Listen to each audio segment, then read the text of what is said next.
Jelena je imala iskustvo kućnog, potpuno prirodnog porođaja i to je porođaj nakon carskog reza. Dakle, prirodni vaginalni porođaj nakon carskog reza. Jelenina prva trudnoća se završila carskim rezom. Tako je. Sad, mene i moje žene koje me prate i koje su sad tu sa nama, interesuje u stvari koji je glavni nekako prvi razlog bio za ovu tvoju odluku? S obzirom da znamo, mislim, ko ne zna sad će sazna, da vaginalni porođaj nije isto što i prirodni porođaj. Najbitnija stavka mi je bila da to bude prirodni porođaj, neometan. Znači da ja nemam, jer prva intervencija koju napravimo jeste odlazak u bolnicu. Da ja nemam samo to podizanje straha i stiskanje sistema kad kročim u tu bolnicu i da tamo ne ide sve to kaskadno kako bi išlo, što onda vuče 101 stvar koju sam definitivno htjela da izbjegnem. Tako da prva stavka mi je bila da imam svoj prostor, da imam svoju sigurnost i svoje vrijeme da moje tijelo tu radi kako dolikuje, kako je prirodno. Lijepo. Dakle, tvoja sigurnost je bila u stvari u toplini tvog doma. Tako je. I to ne ovog u kojem trenutno živim, nego drugog u kojem sam živjela i koji je moj i koji mi je emotivno bitan. Divno, dobro. Odakle sama ta ideja? Jesi li odmah znala čim si ostala trudna, ja znam, ja ću da se porodim kući, ili je nekako to išlo nekim drugim tokom? Da li si odmah to odlučila ili tokom trudnoće 9 mjeseci? Kad je u stvari kliknula ta odluka sa tobom? Više od 9 mjeseci, nekoliko godina. Kad sam bila na fakultetu sam na internetu vidjela, i to čak Ellen Fisher, možda je neko od pratilaca i zna, sam vidjela njene kućne porođaje u bazenu sa porodicom, odnosno sa suprugom i sa porođajnim timom, i to mi je bilo prelijepo i bila mi je nekako želja, ja sutra nekad, tad nisam imala ni momka, niti sam planirala djecu uskoro, nego ja sutra nekad. I kad je došlo vrijeme za prvu trudnoću, bila je visoko rizična trudnoća, došlo tu do nekih zdravstvenih problema. Kod bebe sam znala da to nije moguće. A isto tako sam znala da ja u tom stanju, da ja u tom trenutku života nisam dorasla tome, nisam spremna na takav korak, ali mi je bila želja nekad negdje, makar to bilo ne znam ja za koliko godina. Kad sam po drugi put ostala trudna, ta ideja mi je dalje bila u glavi, ali na samom početku trudnoće mi se bukvalno aktivirala trauma sa prvog porođaja. Gdje je bio carski rez, gdje je beba već u stomaku imala zdravstveni problem, gdje je puno toga otišlo po zlu i samo tijelo je reagovalo. Bila sam apsolutno u strahu, to je onda već bilo i nekih komplikacija.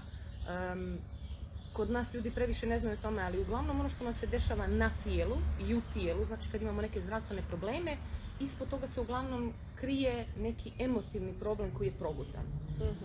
Meni je znači bila neprorađena trauma sa prvog porođaja gdje sam ja, jer inače idem na tjelesnu psihoterapiju koja mi je bila ogromna pomoć za dolazak do ovakvog rezultata porođaja, gdje sam na psihoterapiju osvijestila da ja u stvari svoju matericu smatram nesposobnom, trulom i prosto nemogućom da formira zdrav život i zdravo biće. I to su bili svakodnevni bolovi u tom početku, krvarenja i svašta nešto što je u stvari ta emotivna rana, ko što kažem. Puno rada na psihoterapiji, puno rada sama sa sobom, puno tihovanja, mirovanja, maženja stomaka, rada sa tim strahom, rada sa nekim vođenim meditacijama za zacjeljivanje te womb brane. I malo po malo meni je bivalo sve bolje i bolje. Tad sam na samom početku mislila da će moje sigurno mjesto da bude bolnica. Znala sam da bih se izborila za neke stvari poput da mogu da budem u pokretu, da mi odmah daju bebu i slično, ali sam mislila da će moje sigurno mjesto da bude bolnica. U hodu kako se prosto taj strah rješavao, kako sam radila puno tih nekih stvari da se vratim sebi, da se vratim svom tijelu, da dovršim procese koje nisam u prvoj trudnoći, prosto da izbacim te impulse i tu emociju iz tijela koja mi je ostala, kako sam počela da bivam sve više sa sobom i u sebi i da vjerujem svom tijelu i da ga jasno čujem, tako sam znala da ipak jesam spremna za to i da to ipak jeste moj put. Kad mi je kliknulo, onako stop, sjetila sam se trenutka, onako 100% da mi je kliknulo, mislim da sam tad bila baš na edukaciji za psihofizičku pripremu za trudnice i gledala sam neki reels, znači Instagram mi je toliko dobro donio u životu, Gledala sam neki reels. Kad pratiš dobre stvari, onda će Naravno. ti donijeti dobro u životu. Naravno. Gledala sam neki reels neke djevojke. Sjećam se da je bila crnkinja, znači imala onako crno lijepu kožu, kosu gustu i sad ona je tu.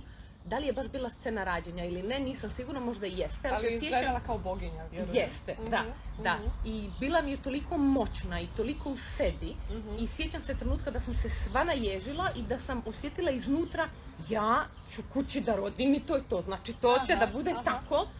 Mentalno i dalje imam malo straha, ne znam kako ću i šta ću, ali sigurno da hoću jer sam iznutra osjetila snažan amin neki ovako da će to tako da bude i to je to. Rekla bih ono da je tijelo reklo, to je to. To je to. Kao na primjer u trudnoći nisam mogla da se depiliram, nisam mogla sebi da nanosim bol. I prosto ne može i to je to. Iznutra je osjećaj takav i to je to. Tako je bilo iz ovo. Dobro. Znači, kao što Jelena kaže, strahovi postoje. Strahovi su tu i to je sasvim u redu. Svoje strahove treba da iznesemo, da ih kažemo nekome, da li je to suprug, da li je to prijateljica, da li je to terapeut u najboljem slučaju. Ne treba ih prikrivati, nego ih treba sve iznijeti na površinu. To ne mora samo da bude strah od bola, od porođaja. To može da bude, kao što je Jelena navela, da je strah da njena materica nije kako treba i da se ona boji za sebe i za tu trudnoću i za tu bebu. I kad to izađe napolje i kad se to proradi i kad vi imate osobu pored sebe koja vam je podrška, onda stvari same od sebe, rekla bih, idu potpuno drugim tokom. Jer onda naučiš nekako da slušaš u stvari šta ti je reklo tijelo, a kad ga slušaš i čuješ, onda možeš i da ga poslušaš. Onda možeš da se ugriješ, onda možeš da se prigrliš, onda možeš da se odmoriš, da napraviš pauzu. Znaš da si bezbjedan u svakom trenutku. Tako je. Jer znaš šta je to što treba da uradiš. Čuješ ga. Tako je. I rekla bih da si zaista preuzela odgovornost za sebe, za svoje tijelo, za tvoju bebu i za tvoju trudnoću i upravo mislim zbog toga, i to je jedan od razloga da si u stvari uživala u porođaju i došla do cilja kakav si željela. Lijepo. Dobro, sad bih se malo osvrnula na to. Rekla si da si završila neku edukaciju, to je psihofizičku pripremu za porođaj. Koliko ti je to koristilo? Beskrajno. Ispratila sam više edukacija. Znači prvo ta psihofizička priprema za trudnice, gdje smo dosta išli, što se kaže, u krvi meso. Koje su faze porođaja, šta se dešava, kako se kosti pomjeraju, kakav je osjećaj, onaj ring fire, šta ću dosjetim u trenutku pred izgon. Znači toga se sjećam jer mi se to i desilo, osjetila sam i samo mi je došlo, ovo sam radila na edukaciji, u redu je, normalno je, diši. Značilo mi je da se onaj prvi gard strahova spusti. Strah od nepoznatog. Šta me tamo čeka? Jeste, da racio može da mozak prestane da vrti 100 na sat, jer ja znam gdje, šta, kako. Ja znam koji je to put kojim se ide. I značilo mi je da u tom nekom nivou mogu da pustim. A onda su sve ostale dublje stvari koje sam radila sa tijelom, značilo da mogu da se stvarno i fizički potpuno prepustim samom procesu. Ali ovo je definitivno bio prvi korak. Da naučim šta je prirodan porođaj, da naučim šta se to dešava u tijelu, koji su to hormoni koji rade, kako one rade. Mislim, tad me malo nerviralo i bilo mi je presmiješno, ali sad mi je preslatko. Moj suprug bi na svaku moju oduševljenu, jao, znaš li, ovaj hormon radi to, pa ovaj radi to, pa ovaj radi to, on bi rekao, logično. Normalno, rekao, pa jesi to znao? Pa nisam, ali vrlo logično, vrlo prirodno, vrlo normalno. Rekao, dobro. Tako da stvarno jeste vrlo logično, jer tijelo samo sve namjesti. Ne trebaju nama indukcije da nam oni vještački daju neki oksitocin. Ajde da vidimo šta je potrebno tom oksitocinu da se on prirodno luči. I onda da uradimo to, da mu mi pomognemo da sve teče prirodnim tokom. Jer ne može ni jedna vještački stvorena okolina da pomogne biljčici da bolje izraste nego što može neko prirodno okruženje. Jeste. Znači, prosto priprema za ono što nas čeka, gdje god da idemo ili šta god da radimo. Ako idemo negdje gdje ne znamo šta nas čeka, potpuno u neko nepoznato okruženje sa nepoznatim ljudima, ne znamo šta će tamo da nam se desi, onda je vrlo vjerovatno i donekle opravdano da smo u strahu. Naravno. Međutim, kad se upoznamo sa cijelim procesom, sa svim onim što će da se desi u našem tijelu, onda je taj strah, rekla bih, upola manji. Jeste. Ne kažem da je to cijeli posao, da, ali... definitivno nije sve riješeno, ali upola manji. Tako je. Sad, da li si sve to što si čula i naučila, da li si primjenjivala? Da li si primjenjivala tokom trudnoće ili si čekala da porođaj krene i kao, sad ću ja to da primjenim? Aha. Da li misliš da bi To je nastavak na ovo prvo pitanje. Da. Jer koliko god da mi kao mentalno znamo šta i kako, ne možemo da očekujemo da u tom trenutku kad krene i sad ću ja to da uradim.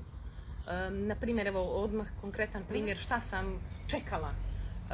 Vidjela sam da češalj može da se koristi za pritiskanje određenih akupunkturnih tačaka koje ublažavaju bol i trebalo bi da ti u potpunosti ublaže bol kontrakcije. I ja sam uzela češljive u ruke, znači 2 minuta pred rađenje te one. Znači to je bukvalno ono kad je sve najjače, ništa mi više drugo, sad ću ja da znam češljive, važi. Naravno češljivi ne rade, jer oni nisu moj resurs. Oni jesu alat. Ali ja se nisam povezala sa njima. Ja nisam izvježbala da ti resursi, da ti češljivi meni nešto rade. Ali zato jesam druge stvari. I te stvari koje sam učila sam vježbala i radila sam ih. Naravno ne sve svaki dan. U kontaktu sam sa nekoliko prijateljica trudnica jer je puno nas u isto vrijeme ostalo trudno. I onda pričamo o tome i neki od njih mi kažu, ali ja ne mogu to svaki dan. Pa nisam ja ništa svaki dan, jer prosto nismo roboti, ne možeš sad cijeli život da posvetiš tome. Ali svaki dan po nešto, u fazama. Uvijek postoji nešto malo što mogu da uradim. Stvari koje sam radila su definitivno ta tjelesna psihoterapija, znači razlika između klasične psihoterapije gdje se samo priča i tjelesne psihoterapije gdje se fizički rade vježbe, da ti impulsi i osjećaji izađu iz tijela ili da neke integrišemo u tijelo, da ih probudimo i slično. To mi je beskrajno značilo. Radila sam... I meni. Da. I znači i dalje, svima nama. I čekamo kad je sljedeća. Sutra. Radila sam nešto čemu sam tek sad skoro dala ime kao self-therapy. Moja terapija, gdje ja sjednem sa sobom na prostirci, upalim opuštajuću muziku, dišem i osjetim šta je to što je potrebno mom tijelu u tom trenutku. Intuitivni pokret, intuitivno istezanje. Bole me leđa, ja ću da se istežem tako da taj bol iščešem iznutra. Onda mi se tu javi neki osjećaj, neke situacije u toku tog dana, pa ću da stavim ruke tamo gdje me zaboli taj osjećaj, pa ću da uradim nešto sa tim, da to propustim, da, ne znam, ja sam primjer u trudnoći baš puno imala noćne more i generalno me nesanica baš je onako bilo žešće. I u početku sam pokušavala, sad ću, loše sam sanjala, sad ću ja da nastavim da spavam. Onda opet loše sanjam, znači imam po 2 noćne more za jednu noć. Sutra dan bude katastrofa jer svi ti osjećaji ostanu u tijelu. I sve to što sam sanjala tijelo, ne znam da sam ga ja sanjala. Njemu se to desilo i ono to nosi sa sobom dalje i to se samo gomila. I onda sam počela fino loše sanjam, ustanem se, otvorim prostirku i imam self-therapy. Sjednem sama sa sobom, opuštajuća muzika, ulja difuzor, opustim se, radim sebi šta mi prija. Nekad je to da plačem, nekad je to da plešem, nekad je to da lupam po jastucima, da vičem, da, ne znam, držim pampure ispod zuba da mi se opusti dilica, što isto, na primjer, za porođaj mi je bilo značaja. Ali generalno radila sam sve te stvari. Nekad jedno, nekad drugo, ali sam sve to radila. Uvijek po nešto. Jeste. Joga, istezanje, kad sam se osjećala dovoljno snažno u tijelu, sam radila vježbe za jačanje određenih mišića koji su mi trebali, poput noge za uzemljenje, zadnjica, leđa. Uveče sam praktikovala, to sam pogotovo pred kraj, kad se ne bih toliko u tijelu osjećala dobro, imala mnogo energije, sam praktikovala da uveče kad legnem pred spavanje, upalim opuštajuću muziku, duboko dišem i zamišljam da plutam u vodi. Jer baš pričam sa prijateljicom, imamo već djecu i sad ti uz sve to nekad je teško da nađemo vrijeme za neku rutinu za sebe, kad ti već imaš djecu, otrudna si. ali legla si u krevet, svi spavaju, svakako dišeš, Tako je. što ne bi nešto uradila, znači ne moraš da se pomiraš, ne moraš ništa. Svjesnost u trenutku. U trenutku, sad da. ću ovaj trenutak, vidim da je okolnost kako treba i sad ću svjesno ovaj trenutak da iskoristim za sebe. Da posvetim sebi. Da. Zamišljala bih da plutam u vodi i to bi mi bio osjećaj, inače obožavam more, naravno, to bi mi bio osjećaj potpunog prepuštanja, duboko disanje i onda bih zamišljala, iz raznih nekih edukacija sam pokupila koliko je važno da su nam opuštene dlanovi, ramena, lice, vilica i da se grlo otvara. Jer kako se grlo otvara, tako se i grlić otvara. I onda sam stalno vizualizovala kako mi se opuštaju usta i ono, tatino, da padne vilica. Pala vilica, da, znači da, meni kad padne vilica, znači da sam ono koma. Zaspali smo skroz, znači nema, da. To nam je porodični benefit. Da. I teonica ovo. Znači, da zamišljam kako mi se otvara grlo, kako mi se opušta vilica i kako se dole otvara. I to mi je pred sam kraj baš jako puno značilo.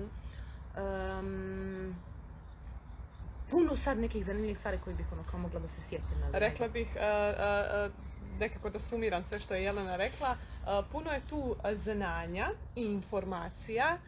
Međutim, sve te informacije se trebaju primijeniti, jer informacija nikako nije jednako, da kažemo, transformacija ili neki dolazak do određenog cilja, već je primjena svega toga, jer ti moraš da imaš osjećaj kako je to biti sigurno prepušten.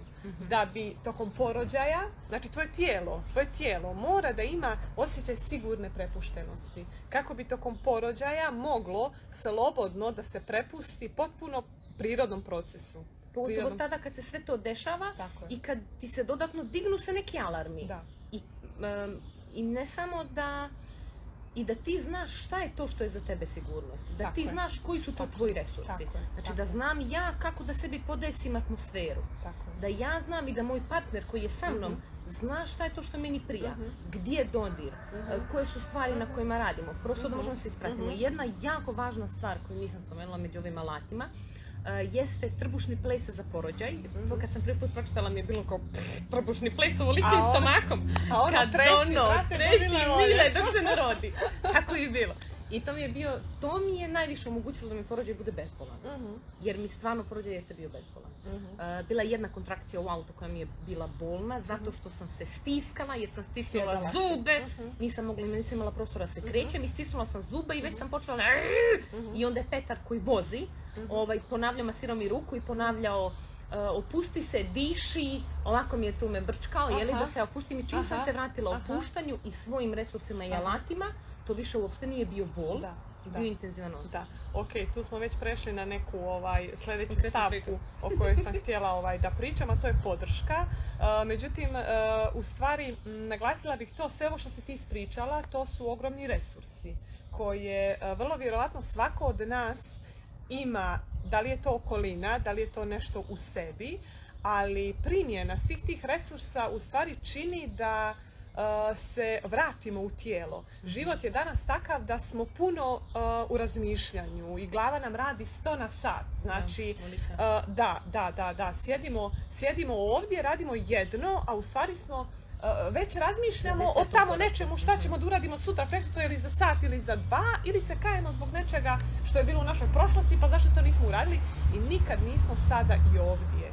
I onda nam je u stvari jako teško da čujemo šta nam tijelo govori. U stvari u tijelu mnogo toga zapisano i tijelo je jasan pokazatelj toga u kom pravcu treba da idemo. Da, pogotovo u porođaju. Da, u tijelu je ključ. Tako je. U tijelu je puno toga, znači racionalni dio mozga je taj koji tokom porođaja treba da se isključi, a instinktivni dio mozga je taj koji treba da se poslušaju. U tijelu su i naše emocije i duh i prosto sve to treba pratiti. Dobro, divno. Sad kao što si rekla, suprug je bio tu. Dobro. Koliko ti je ta podrška značila i uopšte reci nam podrška okoline, i kako si se, da li da kažem, izborila sa tim ili kakve su bile reakcije? Nisam se borila. Da. Suprug, pošto inače svi odmah na prvu reaguju, posprdavaju se muškarcima, koji bi iole da pomisle da budu na porođaju, šta će on tu, on će se onesvijesti, on će da ono, on će da ovo. Bilo je situacija gdje se ljudi tako šale, što je mene jako trigerovalo, njega nije, on je na nema veze, ja znam, ali mene to jako trigerovalo. Trebamo da im damo malo više prostora i dostojanstva za Boga miloga. Zajedno smo u tome, jel? Jeste. I veći su i jači su nego što mi mislimo. Tako je. Na prvom porođaju, da, jeste se i on za malo onesvijestio na stepenicama. Ono, bilo je starter pak, kupi sokić i čokoladicu i on kao zove brata na telefon koji je u BG-u.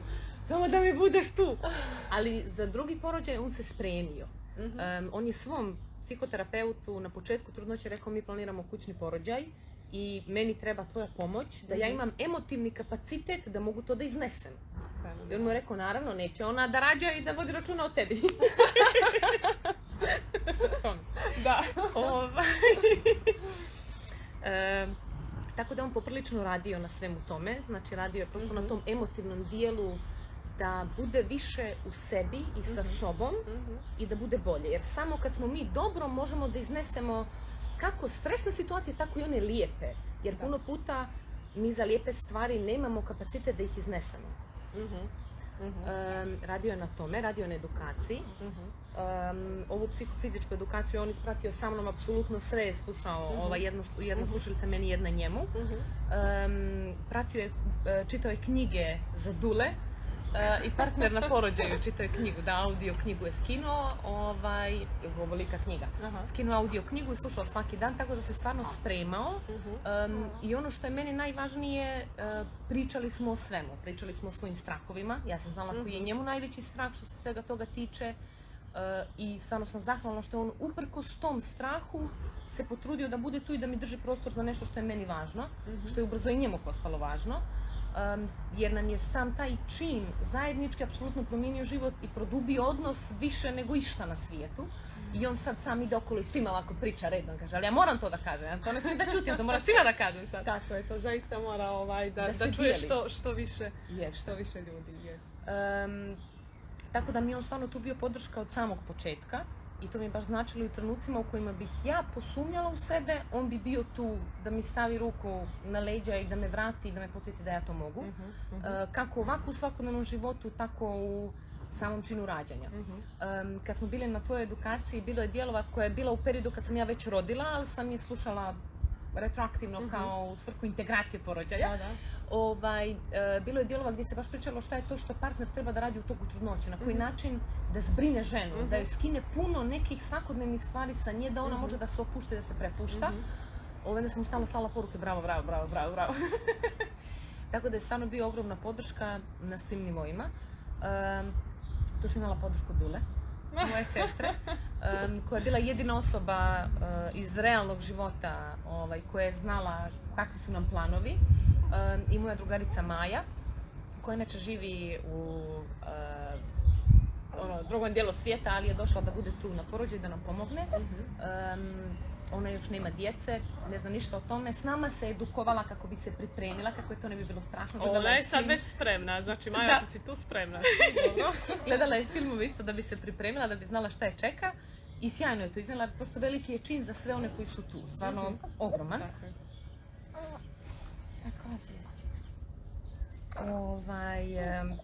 Ali ostatak okoline ni sa kim nisam dijelila jer prosto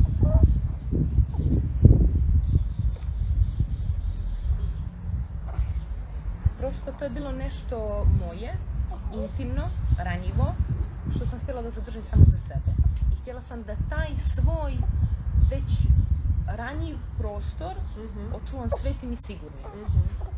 Pogotovo u periodima kad se aktivirala ta trauma i kad sam sve to razmišljala, pa poslije kad sam učvrstila, prosto ne da nisam htjela da dijelim sa okolinom iz mjesta da će oni da me poljuljaju u mojim stavovima, nego iz mjesta, to je moj život, ja sam donijela svoju odluku shodno svojim osjećajima i prosto neću ni da polemišem o tome i neću da trošim energiju na druge stvari i na taj način sačuvala sebi siguran prostor. Divno, rekla bih da je trudnoća odličan period upravo za rast na svakom nivou, za jasno postavljanje granica, za jasno čuvanje svog prostora i prosto odluku šta želim da uđe u moj prostor, a šta ne želim. Jer sama ta odluka mnogo čini za nas i svijest o tome šta ulazi, a šta u stvari izlazi iz mog prostora i fenomenalna je u stvari ta briga o sebi i o svom tijelu.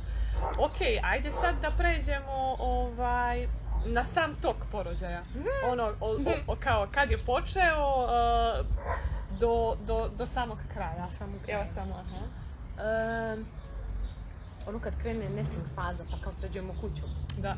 Ja sam spremila 3 kuće. Nekoliko kuća, dobro. 3 kuće sam išla redom i čistila i pripremala. I onda smo došli u taj stan gdje sam planirala da se porađam. Sačekali smo moju drugaricu Maju da dođe, koja je bila dio porođajnog tima. Ona je bila tu da pripazi starijeg sina i da nam prosto pomogne. I te pripremne kontrakcije su već nekoliko dana unapred pomalo kretane. Krenu, bude ih tu i tamo, stanu, ja se istuširam, legnem, one prođu, dođu. Onako skroz lagano, znala sam polako spremamo se i bilo mi je sve okej. Spremala sam se ja u hodu, kažemo ribala 3 kuće. Da. Koliko je tu bilo čučnjeva i koje kakvih vježbi i pripreme gluteusa. Da, ali generalno sam se, na primjer, trudila cijelu trudnoću, bilo mi je neudobno da sjedim i više sam čučala, baš onako kao što sam pokazivala neke stvari, više sam čučala i sjedala u takvom položaju. Vjerujem da sve to mnogo doprinese. To je ono što nam tijelo traži, bukvalno. Samo što mi zbog onoga okoline i ko će šta reći, pa kao nećemo da sjedimo ovako, nego moramo da sjednemo ovako. A u stvari naše tijelo traži, jer dolazi do procesa otvaranja i treba da se otvaramo na svim nivoima. Bukvalno tijelo traži, ali mi to najčešće u stvari potiskujemo jer ne umijemo da poslušamo svoje tijelo, nismo u tijelu, izvini, nastane. Ništa, neka si. Da, znači u Podgorici. I to je kao kretalo polako. Bile su znači te pripreme, ne sjećam se uopće kako su koji dani. Ponedjeljak nam je došla znači Maja. U utorak smo se spremali, potpisivali neke ugovore, sređivali to i meni su sve pomalo dolazile pripremne kontrakcije, ja sam sve sa njima išla okolo. Potpisivala ugovore, završavala tamo, mama u pošti čučala u onaj sumo čučanj. Hoćete da sjednete, gospođo? Ne, hvala, ovako mi je ljepše, svi me ovako gledaju, ali baš me briga, meni je to udobno, meni to prija i ja se spremam za ono što mi je bitnije od tuđih pogleda. Tako je. Njišen, plešen. Ono što mi je važno da kažem jeste da sam večer pred, to je znači bila srijeda, jer su išle te pripremne kontrakcije pomalo, sam išla na vaginalni pregled kod jednog doktora. Slučajno se zadesilo da je neki nepoznati doktor, prosto bila sam u Podgorici, gdje sam ja po samom ulasku osjetila ogroman strah. Kakav nisam osjetila dugo, znači kosti su mi se sledile.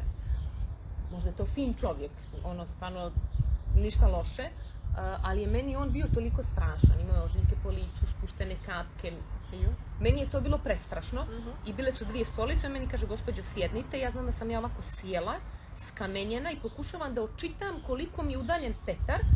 On sjedi iza mene, hoću samo da ga dodirnem, da ga osjećam da je tu, ali ne mogu da se pomjerim koliko sam se skamenila. Legnem na pregled, naravno potpuno bezosjećajno, jer sam vam rekao da se opustite, džar. Žene znaju. I on tu kaže da sam potpuno zatvorena i da nećete vi sigurno još narednih par sedmica. Ja sam tad bila 37. nedelja i nešto dana. Možda 38. Ajde tako nešto nek bude. Imate vi još dosta, nećete vi sigurno još par sedmica. I ja se to čujem s mojom babicom i ona mi kaže, pa Mila, žao mi je s obzirom da je prirodni posle vaginalnog, posle carskog, to često ide mnogo sporije, jer tijelo čuva sebe i onda materica te polako priprema tim pripremnim kontrakcijama, neće ništa da požuruje, što mi je potpuno jasno, jer kroz tjelesnu psihoterapiju sam shvatila na koji način tijelo čuva sebe. Ja sam ono bila u foru kao, pa je li moguće? I tu sam baš osjetila kao sad da mi se pravi neki jaz između onog što mi moje tijelo kaže i onog što mi drugi pričaju. Aha. Misliš doktor, što ti je rekao da nisi otvorena? Jeste. I da nisam otvorena i da će to sad možda da traje ne znam ni ja koliko, a meni tijelo kaže evo ga tu je, sad će. Jer sve se dešava, sve, puno dešavanja je tu bilo koji su mi baš bili jasni pokazatelji da krećem. I meni tako kontrakcije idu polako tamo ovamo. Sjećam se da je bilo pitanja koliko su bolne, što je meni dosta smetalo, jer ja sam ponavljala, ali šta je bol? Nemamo mi svi istu mjeru bola, za mene nisu bolne, meni ovo nije bol. Intenzivan mi je osjećaj spuštanja, jer ja svo vrijeme onaj trbušni ples za porođaj, za trudnicu sam spominjala, ja kroz svaku... Negdje ću vam ga nasnimiti, da znate o čemu se radi. Ja kroz svaku kontrakciju plešem i to nije bol, to je samo osjećaj kako se ona spušta. Plešem i vizualizujem kako se njena glavica spušta. Njišem i osjećam kako se spušta. Da li si još nešto, izvini što te prekidam, u tom periodu radila za sebe? Je li bila neka kiropraktika? Da, kod kiropraktičara sam, a taj dan pred sam porođaj sam išla na kiropraktiku. Sam išla kod kiropraktičara da me namjesti, da bismo bili sigurni prosto da su kukovi kako treba, da bi bebi imala što više prostora. Ali svo to vrijeme između kontrakcija ja bih se istezala, pomirala, kretala bi se u položajima kojima meni prija. Suprug je bio tu da mi izmasira donja leđa koja su mi bila bolna, da radimo klješta. Znači puno tih u stvari metoda, tehnika koje ste naučili. Smo svo vrijeme koristili. I u cijelom tom procesu smo mi kuvali, slušali muziku, plesali, igrali karte, smijali se, zezali se, radili sve one stvari koje u stvari jesu čuvari svih tih hormona koji su nam potrebni za porođaj. Tako je. Da, kod ovog doktora i kod tog razdvajanja, da. I ja tako odem kući malo da kažem razočarana, jer kako sad ovo da traje ovoliko, one su meni već učestale. Žene često kažu, ajde ovako, one su meni već tad bile tipa na 5 minuta ili na 10 minuta i mijenjale bi se. I to je tako trajalo dan, dva. Znači nije sad, meni su sad kontrakcije, sat vremena na 5 minuta, ja ću sad da trknem u bolnicu. To je trajalo vremena i vremena, ali ja sam znala da ću kod kuće i da sam ja mogla sebi da dam vremena i prostora i da radim sa njima, da plešem sa njima, da se opuštam, prosto da radim što mi je potrebno. Da jedeš, da piješ, da odmaraš. Jeste, slušam muziku, da napunim kadu, da se opuštam sa onom gorkom soli, da mi malo mišiće. Svašta nešto. Sutra dan, u 5 ujutru, ja sam ih imala sve vrijeme, znači na tako nekih 50 minuta, nisam ih posle ni mjerila, ja sam spavala kroz njih, pa zaspam, pa se probudim, pa vidim, pa ispratim par kontrakcija da vidim gdje sam, ali sve je to bilo nekako isto, 5-10 minuta, i ono, dobro, šta ima više da mjerim, nema poente, tu su, pa su tu kad dođe došlo i to je to. Samo da osjećam šta mi prija i da to radim. I već oko 5 ujutru osjećam da mi nije udobno da ležim. Znači ne mogu da se namjestim da ležim, intenzivno mi u kukovima, da se kukovi otvaraju, da se šire i treba mi prostor da se ustanem, da se pomjeram. Ja se tu stanem, krenem, mislim da smo taj dan nakuvavali hranu za više narednih dana. Pripremali se za postpartum. Počela sam, prosto sam se ustala i krenula sam malo na prostorku, istezala sam, malo radila jogu, slušala muziku, neku meditaciju, ulja. Posle su se svi ukućeni ustali i krenuli smo dalje sa danom, tad smo isto imali neke ugovore da potpisujemo, špričkali smo mi, znači meni je već aktivno sve krenulo. Mi smo išli da završavamo šta treba po gradu i sjedimo u restoranu, jedemo i ja na svaka 4 minuta se ustajem, tresem, plešem, sad je već postalo ozbiljnije i vidim da me ljudi značajno gledaju, znaš kao čudno, ali nije bilo važno. Tad sam, na primjer, popodne, do tad sam bila u pitanju da li je ili nije. Hoćemo li ili nećemo, jer kao bile su pripremne i kako ću ja sad da znam da li je krenulo. I šta si odlučila? Odlučila sam da ću da pustim, da neću da pratim tajmer, da neću da pratim ništa, da ću da slušam sebe i da ću da radim ono što mi je potrebno.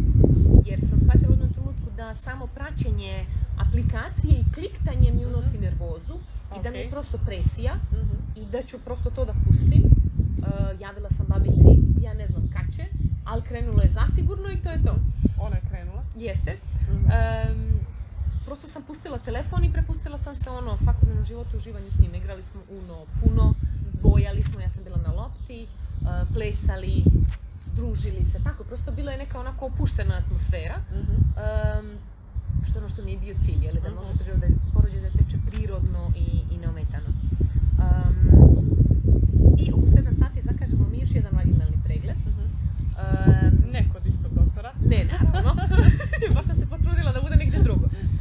put sam imala sreću, bila mi jedna divna žena, znači predivna. Imali smo zakazano u 7, ona je nas primila u 8. Tad su već kontrakcije postajale intenzivnije, neću reći bolne, jer one meni stvarno ni u jednom trenutku nisu bile bolne, već su samo bile intenzivniji osjećaj tih talasa koji dolaze. Ono što mi je bilo bitno i na što sam ja stavila fokus, imam jednu žensku s kojom sam prije trudnoće trenirala, njoj su trenizi po 5 minuta, ali te razbije u 5 minuta. I ona nam stalno ponavlja, sad je teško, ali nema toga što ne možeš da izdržiš na 5 minuta. Diši. I ja stisnem i dišem i brate mogu da dišem 5 minuta. I to nije ni minut, nego 10-15 sekundi je sam vrhunac kontrakcije. I stalno sam to sebi ponavljala, krene mi da mi je sad kao jače, ja počnem da plešem i ponavljam sebi. Isto njenu rečenicu, nema toga što ne mogu da izdržim 23 sekundi. Sa jednog tipa plesa, kad su kontrakcije postajale intenzivnije, sam shvatila da mi tad to nije dovoljno snažno. Sam prešla na drugi tip plesa, to je bilo treskanje. Imala sam čak onu maramu s onim zveckalicama, to je prosto bilo zanimljivo, je to. Kad smo išli na tu kontrolu u 7, kod te divne ženice, to je bio period kad sam shvatila ono što pričaju na edukacijama, da ako se borimo sa tim bolom, ulazimo u patnju. Ako mu se prepuštamo, on više nije bolan. Samo je neki proces. Jeste. Bila sam u autu, koji srećom veliki auto, gurnula sam prednje sjedište, iza sam imala dosta prostora da se pomjeram, znači cijela sam bila gore u autu, kretala se svuda, ali je prosto bila je ta jedna kontrakcija gdje sam se isfrustrirala što ja sad nemam prostor da se pomjeram, i sjećam se da sam stisnula i zube i šake i da sam lupila po onom sjedištu i to je bila prva bolna kontrakcija, sam ja bila u patnji tih 20 sekundi. U patnji. I shvatila sam kao, definitivno neću više ovo da radim, znači ovako neću, definitivno. I onda znamo otprilike koliko sad kao imam pauze, odmora, dišem duboko, pijem vode, pijem neki koktelčić koji sam imala za sebe koji je bio premoćan za energiju. I onda se spremam već za sljedeću kontrakciju, gledam koliko nam treba da stignemo do tamo. I znači čak sam i u autu sa tim nekim resursima i pokretima uspjela da mi bude u redu.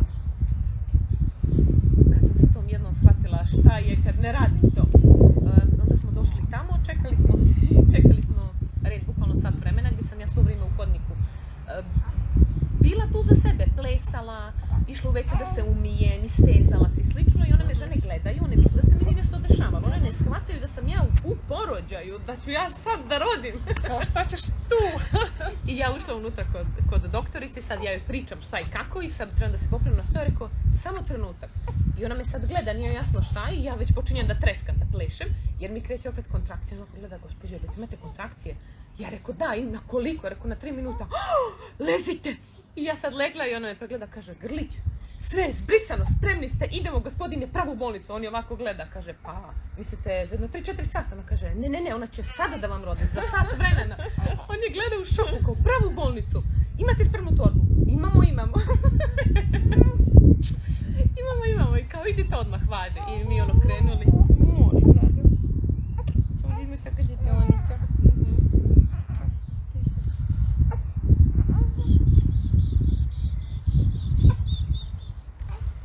Mi travu produžili kući, napunili kadu.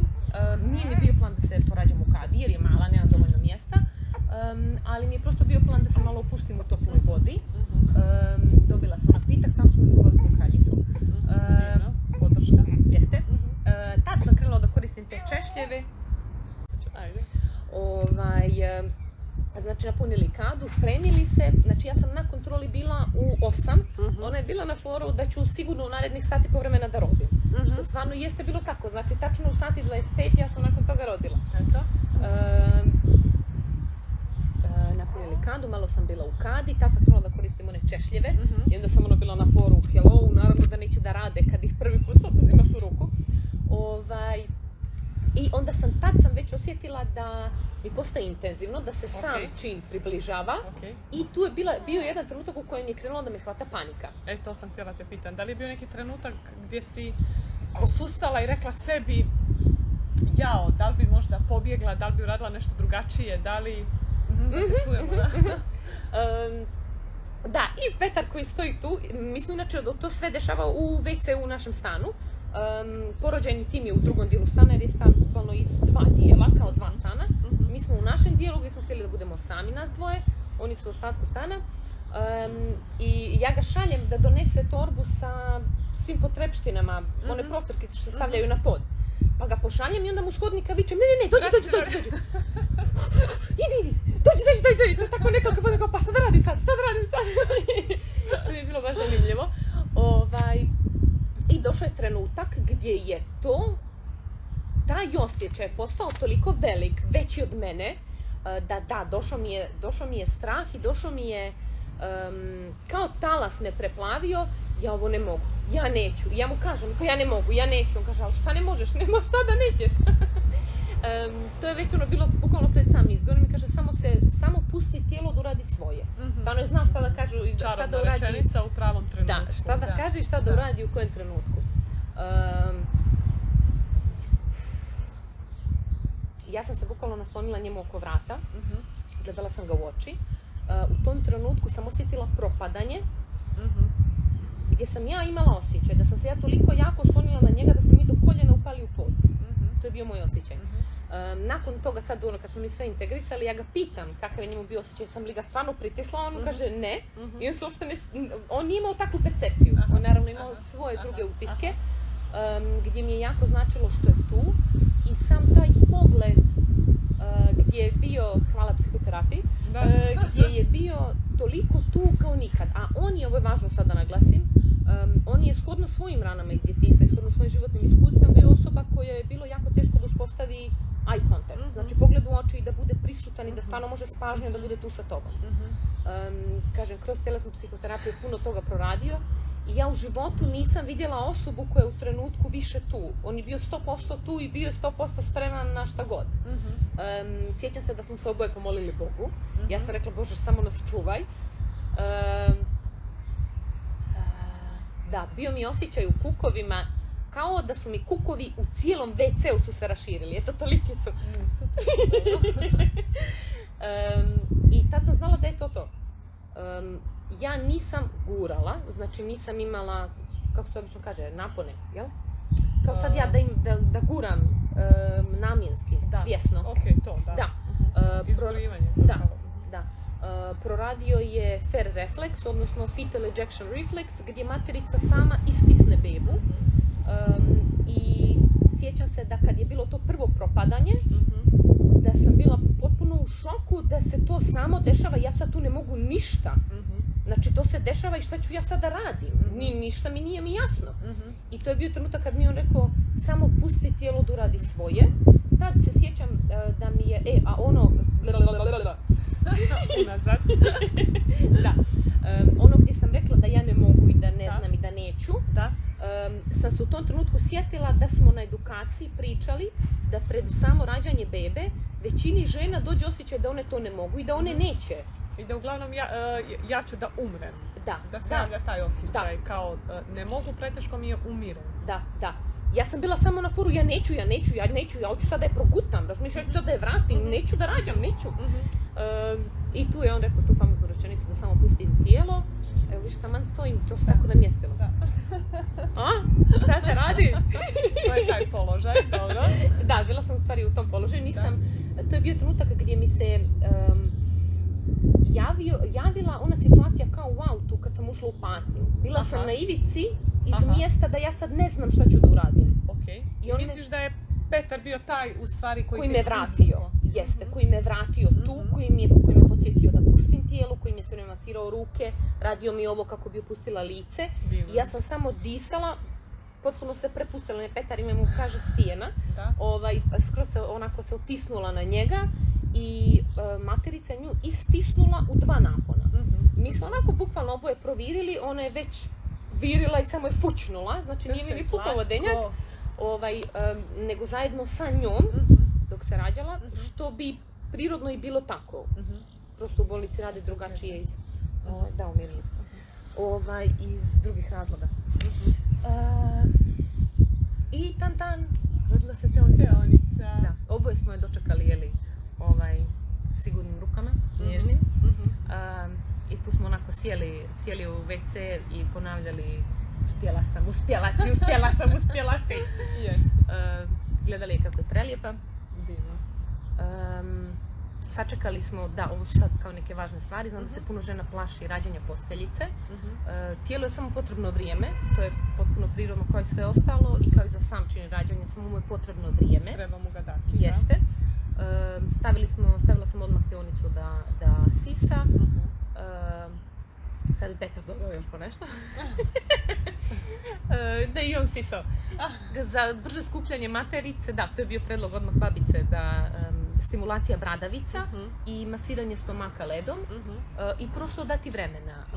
Materica se naravno odmah skupila, posteljica je posle skroz lagano izašla, sačekali smo sa presjecanjem pupčane vrpce, što je beskrajno važno da beba primi sve što njoj pripada iz placente, da sva krv pređe kod nje, zato sad svi imaju komentare, ja, ona je sva preplanula. Samo je dobila sve što treba da je dođe. Sve ono što je u stvari pripada, sva krv iz posteljice, pripada bebi, a najčešće je presijeku prije vremena. Da, treba da se pusti da potpuno ispulcira i da pobijeli. Da bude skroz pupčani bijel. Da.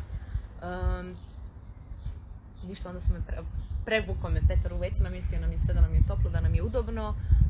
Tu je bio trenutak, to si pisala u jednom postu za treskanje. Tu je bio trenutak kad sam osjetila da mi se noge polako tresu. S obzirom da sam već radila sa tim i da sam znala o čemu se radi, da je to u stvari prirodan način integracije i izbacivanja stresa iz tijela. Adrenalin. Samo sam polako dopustila tijelu da to odradi. Znači polako su mi se treskala koljena, osjetila sam i u kukovima malo da se blago tresa, onako skroz u kostima blagi tremor. I ono, bilo mi je slatko, bilo mi je lijepo, sjetila sam se naših 3 radionica. Tu sam odmarala, kunjala, poslije sam prešla u krevet, bilo mi je prelijepo i sjeća se da sam puno puta i tad i u narednim danima baš onako zahvalila i sebi i Bogu što mogu da budem već kod kuće. Imam prijateljicu koja se isti dan porodila kad i ja, koja je bila u bolnici narednih, 5 dana. Još je tu došlo do nekih komplikacija, a ja sam bila kod kuće u svom krevetu, toplom, čistom, gdje mi svi čuvaju, paze, gdje imam obroke, znači kao carica sam, ono ovako tanjir pun svega. Zamislite koji nivo oksitocina. Da, gdje se prosto svi mazimo i uživamo na krevetu i nema razdvajanja od porodice, nema razdvajanja od bebe. Tako je, ono što je najbitnije, to je ono što beba očekuje. Da. Znači, beba je... beba ima neka svoja očekivanja i neke svoje potrebe, već mislim od samog starta i najbolje je u stvari to i dati. Da, rasla je u sigurnom okruženju i on očekuje sad kad dođe da je dočekaju sigurne ruke. Tako je. I da će prosto da bude tu na grudima ušuškana, sigurna, da će ima svega u obilju. Divno. Da li je bilo, epiziotomije nije bilo, da li je bilo nekog pucanja, šivenja? S obzirom da je, s obzirom da je taj fer proradio, kod njega često dođe do nekih manjih pucanja, sem ako je žena u vodi, tad zna da bude lakše. Imala sam baš malu ranicu koja je kroz 2 dana potpuno zarasla, tako da nisam mogla ni da osjetim uopšte ni gdje je, ni kolika je, ni... Mogla si odmah da sjedneš trupački. Da, sve ovako, sve sam potpuno normalno. Fenomenalno, da.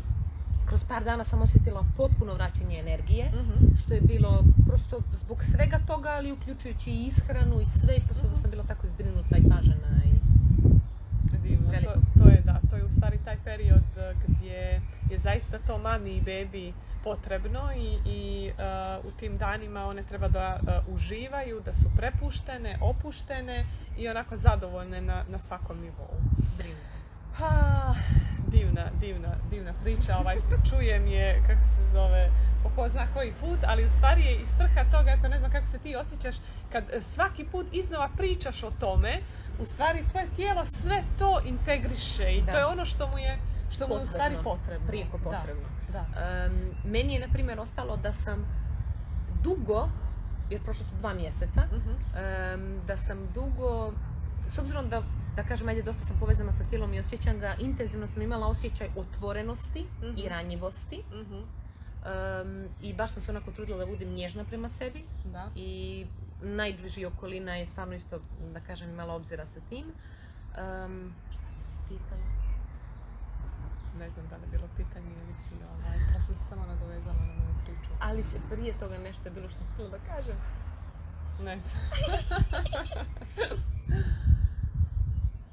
Bilo je baš zanimljivo i važno. Nema veze, sjetit ćemo se. Šta si ti tu htjela nešto da pitaš? Pa ne znam, sad smo već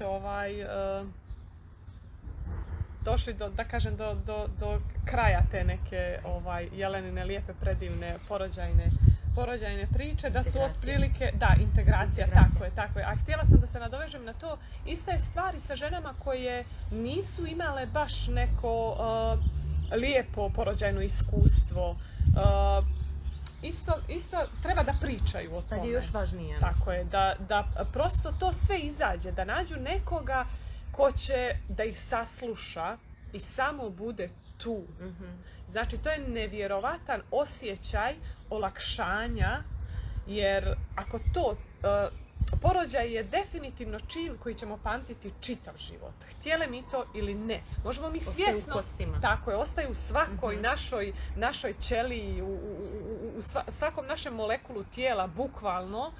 I ako želimo samo svjesno da zaboravimo na njega, on nigdje neće otići.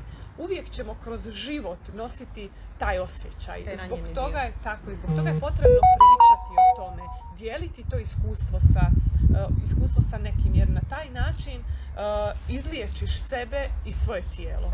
Ja bih tu samo rekla da je važno da obratimo pažnju pred kim i sa kim pričamo. Tako je, pred nekim sigurnim. Ja sam, na primjer, vodila računa da trudnim ženama i da mladim ženama koje znam da će uskoro da rađaju, da ne pričam svoju tešku priču sa prvog porođaja, ali sam našla za sebe sigurno mjesto gdje to mogu da proradim. Jer ako mi to potisnemo i kao samo ne gledamo u to što kažeš, to neće nigdje, ta rana ostaje tu, ona će da ispliva kad tad. I ona će puno puta kroz život da nas boli, a da mi ne znamo šta je to što nas u stvari boli. Šta je u stvari korijen toga. Jeste, proraditi to iskustvo. Da, tako je. Htjela sam još nešto na tu temu da kažem, sad i meni pobježe. Sad i meni pobježe misao, da, u stvari ideja moja ovih nekih serijala je upravo to da se što više pozitivnih i lijepih priča o porođaju sluša, jer dosta je tih nekih negativnih stvari koje smo slušali sa svih strana, bilo da je to komšinica, prijateljica, tetka, strinka, mama, baba, iz filmova, sve te stvari, koliko god da mi mislimo da ne želimo to u naš prostor, ako smo imali reakciju tijela, stiskanja, to je ostalo tu.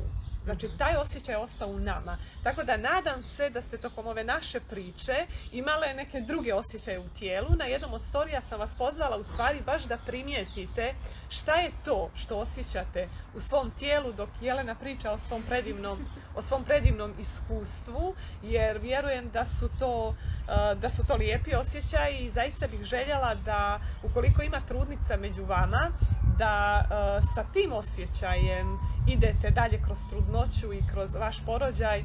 Kao što ste čuli, naše tijelo je zaista moćno, građeno.